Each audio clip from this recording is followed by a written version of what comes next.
Municipal 2020, France 3 vous propose de vivre les débats au plus près de chez vous. France 3 mobilise toutes ses rédactions sur tous ses territoires et vous offre 287 débats pour mieux comprendre les enjeux de ces élections et tout savoir de ce qui se joue chez vous. Tout sera décrypté, analysé durant 4 grandes soirées en prime time et en direct dans votre région. Citoyens et candidats pourront débattre des sujets qui les touchent dans leur vie d'aujourd'hui et de demain. Dès mercredi 26 février, Municipal 2020. Qui mieux que France 3 pour parler de vous et de nos territoires? Deuxième débat de cette soirée spéciale élection municipale. Après Montluçon, nous sommes à présent avec les candidats du Puy-en-Velay. Mais pas tous. Sur les 3 têtes de liste, seuls 2 sont avec nous sur ce plateau ce soir. Le troisième, Michel Chappuis, le maire sortant, a refusé de participer à ce débat. Nous l'avons évidemment invité. Nous avons même renouvelé notre invitation à plusieurs reprises. Mais le maire du Puy a systématiquement décliné. Nous le regrettons pour la qualité du débat, pour la démocratie qui est fondée sur la confrontation des points de vue et pour nos téléspectateurs. C'est heureusement une exception. Sur les 6 débats que nous organisons, c'est le seul candidat à avoir refusé de venir sur notre plateau. Sont donc présents avec nous Laurent Joigny, bonsoir. Bonsoir. Vous êtes à la tête d'une liste d'union de la gauche, Envers et pour tous, le Puy en commun. Catherine Granier-Chevassus, bonsoir. Bonsoir. Alors vous êtes candidate sur la liste Une nouvelle respiration pour le Puy, liste sans étiquette, mais soutenue par La République En Marche. Tout à fait. Ma première question, elle va concerner l'absent de cette soirée. On est obligé de passer par là. Laurent Joigny, que vous inspire cette absence de Michel Chappuis ? C'est une preuve du sectarisme qu'on a pu vivre pendant 6 ans au sein du conseil municipal, donc je ne suis pas vraiment étonné malheureusement. Je crois que nous avons un débat démocratique qui s'ouvre, qui doit être riche. Nous avons la chance d'avoir ce débat. Je suis très heureux de pouvoir débattre aujourd'hui avec la liste En Marche, soutenue par Catherine Granier-Chevassus, qui devra d'ailleurs assumer une part importante de la majorité sortante de par sa composition.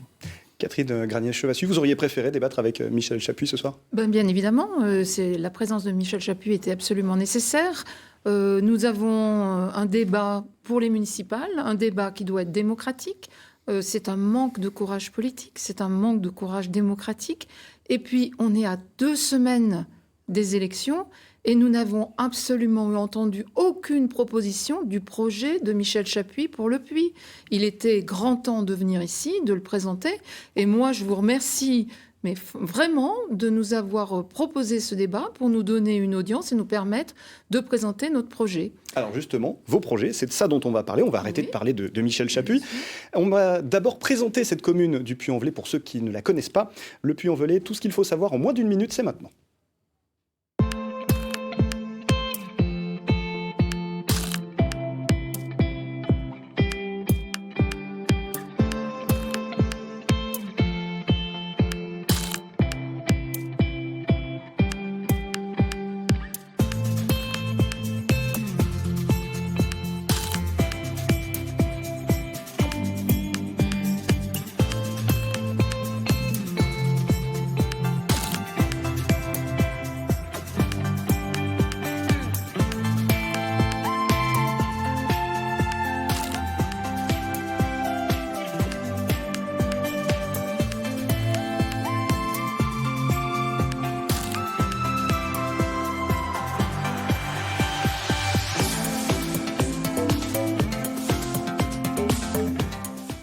Et on commence tout de suite ce débat avec notre premier thème, l'économie, la revitalisation du centre-ville.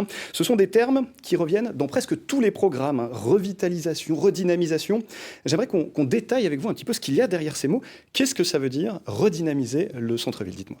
Alors, redynamiser le centre-ville, c'est déjà partir du fait que toutes les villes moyennes de France ont une difficulté avec leur cœur de ville, puisqu'il y a une paupérisation des centres-villes avec une disparition des commerces compte tenu du fait que ces commerces maintenant sont mis à mal par les périphéries urbaines et les centres commerciaux. Alors, quelles sont les actions que vous Alors, proposez ? les actions que nous proposons, nous, pour redynamiser le cœur de ville, c'est déjà redonner un cœur de ville apaisé. Il se trouve qu'au Puy, la voiture est prioritaire sur toute la ville. Et il y a eu des rapports ministériels qui ont vraiment conclu à cette priorisation de la ville depuis la mandature de Laurent Wauquiez. Et on doit absolument apaiser le cœur de ville et libérer du stationnement en centre-ville de façon à permettre une déambulation pour redonner au cœur de ville une véritable spécificité et une envie d'y aller. Ça, c'est la première des choses. Laurent Joanny, juste, un centre-ville sans voiture, ça permettrait de relancer l'économie ? Je pense qu'en fait, il y a deux questions dans votre intitulé. Il y a d'abord la revitalisation en termes d'habitants, parce que nous avons un cœur de ville qui souffre aujourd'hui des logements qui sont inadaptés, qui sont vacants d'ailleurs avec un taux extrêmement important.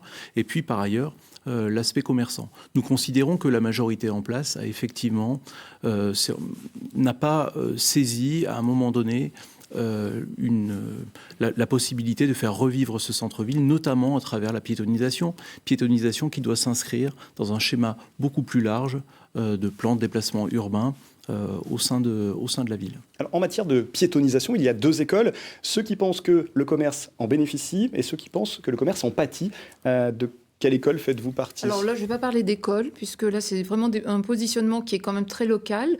Il y a la possibilité d'améliorer le cœur de ville en supprimant du stationnement sur des places. Alors ça, c'est les places de la mairie, les places du marché couvert, tout en donnant la possibilité aux automobilistes quand même de pouvoir stationner ailleurs dans la ville et en particulier en périphérie, sur les parkings périphériques. Donc tout est lié. L'urbanisme et la mobilité sont liés. Donc on peut libérer du stationnement en cœur de ville tout en mettant du stationnement en périphérie de ville, en utilisant les parkings périphériques, mais gratuits, avec des navettes gratuites et efficaces. Alors vous avez d'autres... Allez-y. Oui, quand on reparle redynamiser le centre-ville, ça veut dire qu'il faut apporter aussi une valeur ajoutée à ce centre-ville, en termes d'habitants et aussi en termes de commerce. On ne peut pas concurrencer les centres commerciaux de périphérie en offrant, je dirais, des grands parkings, comme malheureusement on le fait aujourd'hui. On sait qu'on ne parviendra pas à les concurrencer. Donc il faut que ça soit plus agréable et plus sécurisant de se promener en centre-ville. Et nous savons qu'aujourd'hui, avec les voitures qui déambulent, notamment sur l'axe Pansac-Chaussade, nous ne sommes pas en sécurité quand on flâne tout simplement dans les rues. Cela apporte d'ailleurs des problèmes donc de sécurité, mais aussi des problèmes de qualité de l'air et de bruit pour les habitants. Catherine Garnier-Chevassus, c'est seulement la mobilité qui compte ou il y a d'autres choses à mettre en place ? Donc notre projet, nous, c'est de libérer du stationnement sur la place de la mairie, sur la place du marché couvert, mais on laisse quand même la circulation se faire sur l'axe Chaussade-Pansac, Cadelade, pour quand même permettre une ouverture. Donc on ne change rien en réalité. Si on change, bien évidemment. Donc toi, tu es pour la fermeture complète du centre-ville. Non, nous, on est quand même beaucoup plus modérés. On laisse quand même une respiration pour le centre-ville et pour le cœur de ville. Mais la respiration, c'est justement de pouvoir agir pour la qualité de l'air aussi des habitants et pour la sécurité des gens qui se promènent simplement en centre-ville. La sécurisation des gens, on la donne tout à fait, en particulier le jour du marché. Le jour du marché, la fermeture de cet axe est absolument nécessaire. C'est même une hérésie que ça continue encore d'avoir des voitures alors qu'on a le marché. Et le marché, on veut le dynamiser, on veut l'améliorer, on veut élargir le marché à la place de la mairie puisqu'on l'aura libéré. À mon sens, si on veut que le centre-ville commerçant reprenne vigueur, il faut aussi faciliter simplement le fait que les habitants des quartiers périphériques de la ville aient plus de facilité à venir en centre-ville. Donc c'est directement lié avec la politique des transports qui doit demain profondément changer. Et nous proposons dans le programme la mise en place de navettes directes entre les quartiers périphériques et le centre-ville pour redonner cette habitude aux habitants de venir venir en centre-ville, que ça redevienne une habitude. Pour l'instant, c'est absolument pas le cas, puisqu'on a un taux d'utilisation du réseau TUDIP qui est extrêmement faible, parce que ce réseau est tout simplement inadapté. Le réseau TUDIP, c'est le réseau de transport en commun de la ville. Exactement. Oui. Et nous proposons en parallèle, effectivement, la gratuité de ce transport au sens large, parce que nous considérons que cette gratuité est aussi un frein à l'utilisation aujourd'hui de ce réseau. Alors sur cette gratuité, vous n'êtes pas d'accord si j'ai bien lu Alors, on vos n'est pas programmes. d'accord, oui. On n'est pas Expliquez-nous d'accord. pourquoi. Nous, on préfère l'efficacité à la gratuité parce que là, dans le cadre de l'utilisation des transports en commun, c'est effectivement la nécessité d'avoir des bus réguliers, rapides, directs, et c'est ce qu'on lui propose, même une utilisation du bus le dimanche, parce que nos retours de porte à porte, et les habitants des quartiers périphériques sont très demandeurs d'un TUDIP le dimanche, donc le transport en commun. Donc ça, c'est évidemment une nécessité. Il faut l'efficacité. On préfère prioriser l'offre que le prix. Et on ne peut pas proposer globalement gratuité plus efficacité, parce que gratuité plus efficacité, ça a un coût considérable. Et un coût considérable, ça veut dire augmenter les impôts.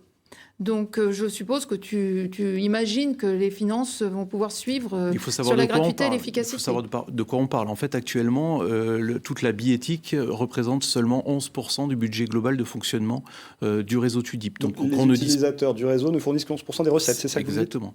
Donc les collectivités abondent et les entreprises par l'intermédiaire du versement transport. Donc 11%, c'est absolument pas inatteignable. Et nous considérons effectivement que le mandat qui s'ouvre doit être le mandat qui met les transports publics en avant. Ça doit être l'investissement. En termes d'investissement, ça doit être l'investissement majeur pour plusieurs raisons. D'abord, pour une raison environnementale, on l'a bien compris, mais également une question sociale, parce que nous avons des habitants qui sont reclus dans leur quartier, qui ne peuvent pas utiliser les transports, qui ne peuvent pas se déplacer, ne peuvent pas tout simplement profiter de la ville et profiter de la vie au sens large, parce que le réseau est profondément inadapté. Donc oui, j'assume politiquement le fait que ce doit être un investissement fort dans les prochaines années. Je vous arrête une seconde. Ça tombe bien, vous êtes venu de vous-même sur ce sujet de la mobilité. C'est notre deuxième thème, l'environnement et, par ricochet, les mobilités.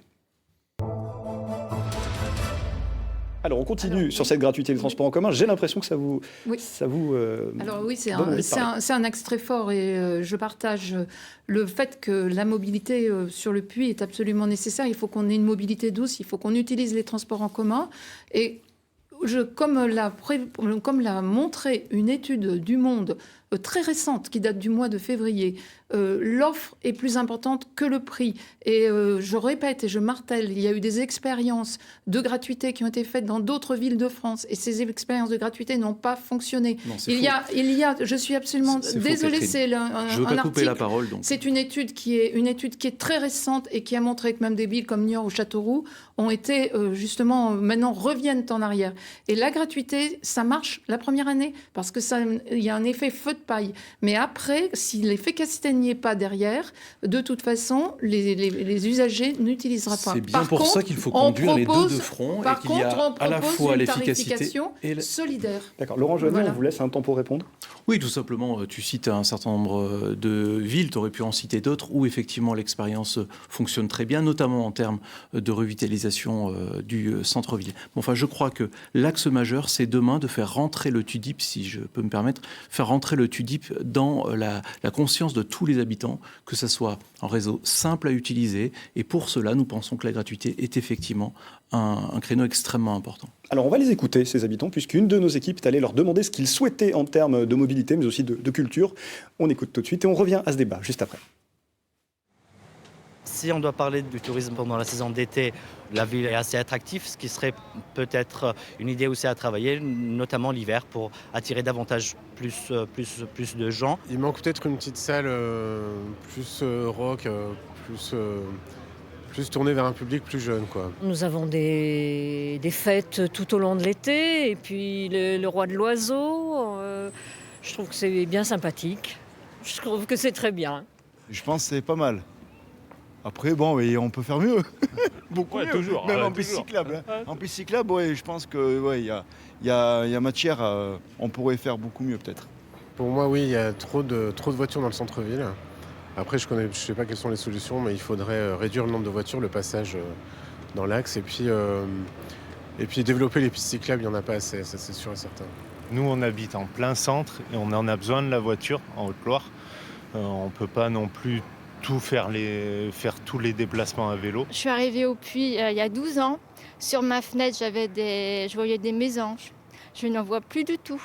Après, j'ai vu des pigeons. Et maintenant, je n'ai que des corneilles et des choucas. C'est très triste pour les générations futures. Je ne sais pas ce qu'on va leur laisser. Alors on l'entend, hein, l'écologie, ça intéresse vos peut-être futurs administrés. Le vélo, on voit, ça revient, les pistes cyclables. Vous avez un projet là-dessus ? Ah oui, tout à fait. Là, il y a un manque cruel de pistes cyclables au Puy. Non seulement c'est des pistes cyclables existantes, mais surtout continues et sécurisées. Et là, il faut absolument mettre vraiment tous les moyens possibles pour arriver à améliorer ça. On a une topographie au Puy qui est compliquée, avec des coteaux périphériques qui sont assez pentus et assez raides. Donc c'est vrai que pendant longtemps, on considérait que l'usage du vélo au Puy était difficile. C'est maintenant qu'existent les vélos électriques, ça aide. Par contre, c'est extrêmement dangereux encore au Puy à l'heure actuelle, dans la configuration actuelle. Et il y a un vrai déficit de pistes cyclables. Donc là aussi, il y a une volonté politique réelle pour essayer d'améliorer ça. Associé donc à une mobilité douce, c'est aussi des voies de bus partagées. Et il faut revoir les plans de circulation pour arriver à améliorer cette mobilité. Mais je considère effectivement qu'un plan global de déplacement urbain est nécessaire. Il faudra... il n'y en a pas aujourd'hui ? Il n'y en a pas. Et la majorité sortante a... mis de côté le PDUC mis en place par l'ancienne majorité, puisqu'on a changé en 2000. PDU, en c'est 2008. Plan de déplacement urbain pour nos téléspectateurs. L'agglomération, oui.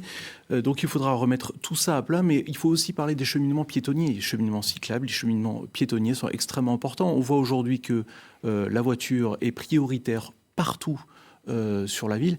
Et d'ailleurs, si je ne m'abuse, une personnalité qui est dans ta liste, Catherine, avait prononcé un jour cette expression en disant que le Puy était une ville parking. Je constate que malheureusement, après 12 ans d'action de cette majorité, dont M. Guillot, deuxième sur ta liste, faisait partie, mais malheureusement, nous sommes toujours dans le même constat.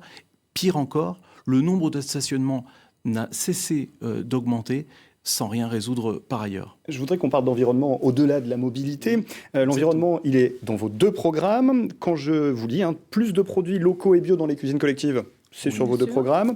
La baisse de l'intensité de l'éclairage public tard dans la nuit, c'est également sur vos deux programmes. La végétalisation des espaces publics aussi. Je voudrais juste qu'on sache un petit peu ce qu'il y a derrière ces mots de végétalisation de l'espace public. Est-ce qu'on met des bacs à fleurs ou est-ce qu'on crée des parcs ? Dites-moi. L'exemple récent donc de l'aménagement de la place de la Libération a montré que cette majorité n'avait aucune conception d'un point de vue urbanistique de ce que c'était un aménagement, je dirais, de notre temps, d'un point de vue de l'aménagement des sols.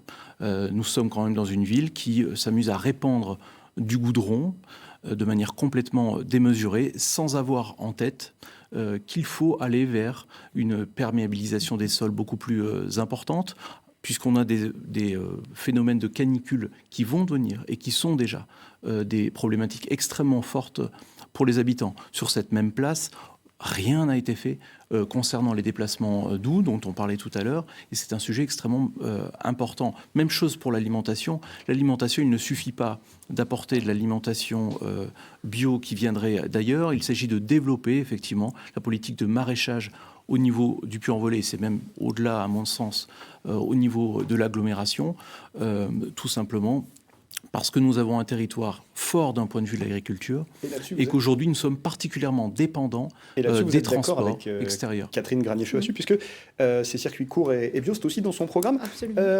Où allez-vous mettre le vert dans cette ville ? Alors, où allons-nous mettre le vert ? Eh bien, déjà, on peut proposer un jardin suspendu en vieille ville. On a au-dessus de la place de la mairie, sur la place du Clausel, on a la possibilité de développer même un potager qui serait sur le haut de la place du Clausel.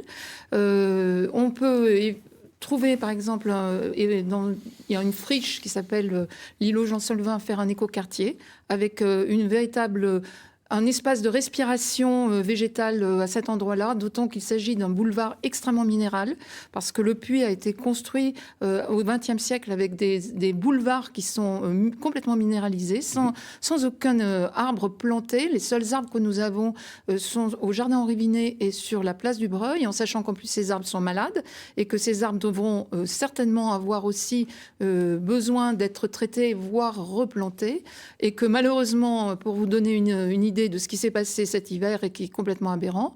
Certains ont coupé les arbres des forains sur la place du Breuil pour essayer de sortir de cette place. Donc on a des arbres très malades, on a des arbres qu'on doit replanter et on doit faire des espaces végétalisés un peu partout. En basse ville, aussi en vieille ville, la haute ville et Il va falloir minérale. qu'on passe au thème suivant déjà, c'est très rapide. Le thème suivant, c'est donc la démocratie et la citoyenneté. Rendre les citoyens acteurs de leurs décisions. C'est quelque chose qu'on retrouve là aussi dans la plupart des programmes, et ce n'est pas valable qu'au Puy-en-Velay. Des conseils de quartier, des espaces de discussion, des consultations. Laurent Joigny, est-ce que ça veut dire qu'aujourd'hui les citoyens ne sont pas associés aux décisions dans cette ville ? Complètement. Nous sommes dans un système totalement pyramidal où la majorité considère qu'à partir du moment où l'argent public qui vient plutôt exactement de la région, à partir du moment où cet argent public arrive sur la commune, les habitants n'ont rien à dire. Je voudrais simplement ajouter un mot sur le thème précédent parce que tout est lié. Quand on parle des habitants, il faut aussi parler des habitants du centre-ville. Et quand on parle d'écoquartier, pour nous, la priorité d'un point de vue de l'aménagement de l'habitat, il est en centre-ville. Et quand on parle d'écoquartier, pour nous, on parle d'écoquartier du centre-ville. Ce centre-ville est en train de se paupériser, on perd beaucoup de population, on est en train de développer un centre-ville musée et nous devons agir très fortement avec des dispositifs qui existent, Cœur de Ville par exemple, pour que ce centre-ville soit revigoré demain et donner envie de venir habiter en centre-ville. Sur l'aspect plus citoyenneté, oui. Nous considérons que demain, une dizaine de comités de quartier doivent être créés partout, tout autour de la ville. Ces comités de quartier serviront à deux choses. D'abord, tisser un lien permanent entre les citoyens et la municipalité.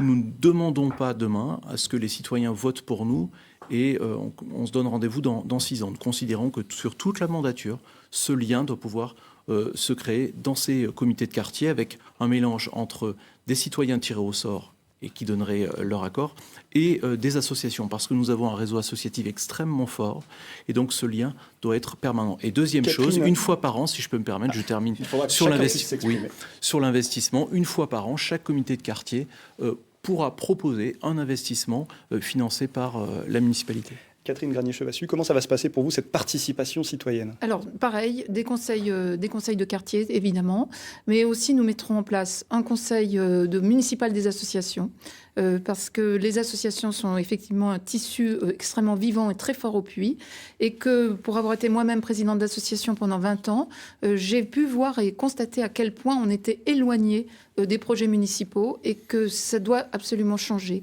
Donc on va associer véritablement les associations en proposant plus 2 à 3 fois par an, de proposer d'être en synergie complètement avec leurs projets et de ne pas se limiter simplement à de délivrer des subventions qui sont répétitives et même annualisées de manière systématique sans aucune augmentation, sans aucune vérification des projets, sans aucune association des projets. Et nous proposons aussi un conseil de suivi, un conseil citoyen de suivi de la transition écologique, parce qu'il sera absolument nécessaire que tous les poneaux s'emparent de la problématique de la transition écologique. Ça concerne chaque citoyen de la planète. L'enjeu environnemental est effectivement extrêmement fort et nous devons nous en inquiéter. Donc, nous associerons les habitants. Nous avons vécu depuis 12 ans un système effectivement extrêmement vertical.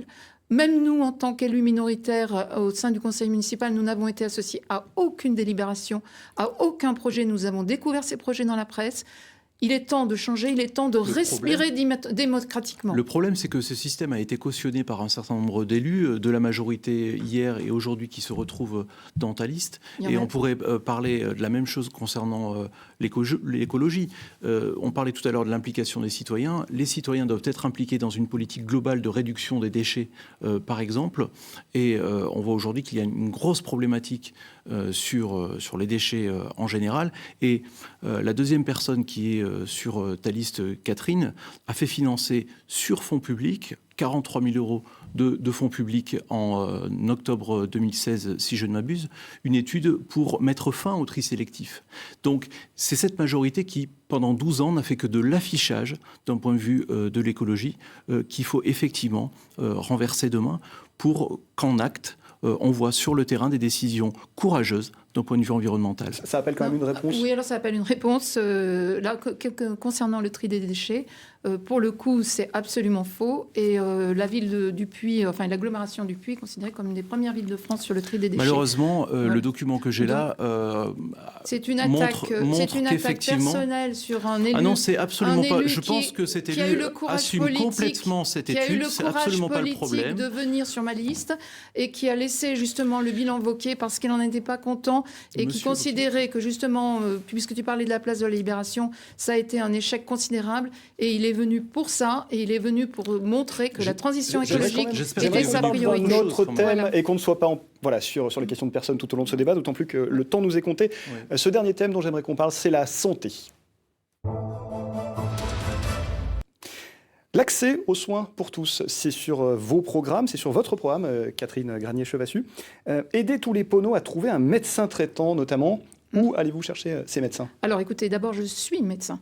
Donc je suis médecin, je suis chirurgien à l'hôpital Émile Roux, je suis chirurgien à l'hôpital public et ma priorité, c'est de défendre l'accès aux soins, c'est de défendre l'hôpital public et c'est de protéger les citoyens.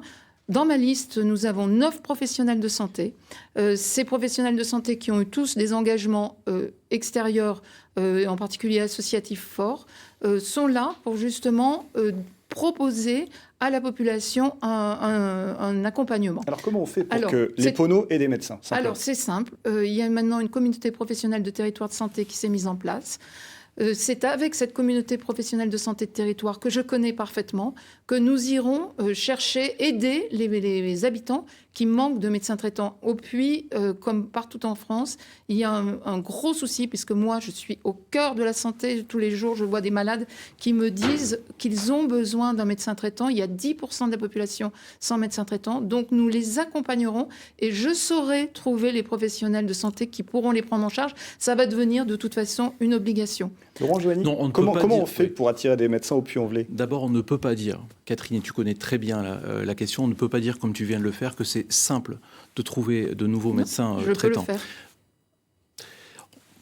On est dans la personnalisation, Catherine, et tu sais très bien que je ne m'inscris absolument pas dans ce cadre-là. Moi, je crois que c'est dans le cadre collectif qu'on peut faire des choses. Et aujourd'hui, notamment d'un point de vue du pays, nous avons déjà une cellule qui cherche effectivement de nouveaux médecins pour qu'ils s'installent sur le Puy. Et je crois qu'on a quelque chose de fort qui peut jouer en notre faveur, c'est au niveau de la qualité de vie. Et cette qualité de vie, effectivement, il faut l'améliorer. Ça passe par l'offre culturelle notamment, dont on n'a pas suffisamment parlé, je crois, ce soir. On peut parler également de la qualité de vie d'un point de vue des transports, la qualité de l'air, etc. Et je crois que c'est ça, c'est quelque chose d'extrêmement fort. D'un point de vue des professionnels de santé, effectivement, moi aussi sur ma liste, j'ai des professionnels de santé qui travaillent sur l'hôpital Émile Roux, qui travaillent dans d'autres organismes et qui sont bien conscients du problème des médecins traitants. Ce n'est pas un problème simple, mais il y a déjà des dispositifs et qui commencent à porter leurs fruits. Dites-nous, c'est un tout, comme dit Laurent Joanny ? Alors, évidemment que la santé, c'est un tout. L'environnement, la santé, c'est un tout. Mais on porte un projet fort sur la santé dans notre liste et on va proposer aussi un centre de soins médicaux immédiats. Et ce centre de soins médicaux immédiats, c'est fait pour complètement désengorger les urgences de l'hôpital Émile Roux. Ce sont quoi, des urgences alors, municipales ? Alors, ce sont des urgences. Oui, alors c'est un centre de soins qui est adossé à une structure hospitalière.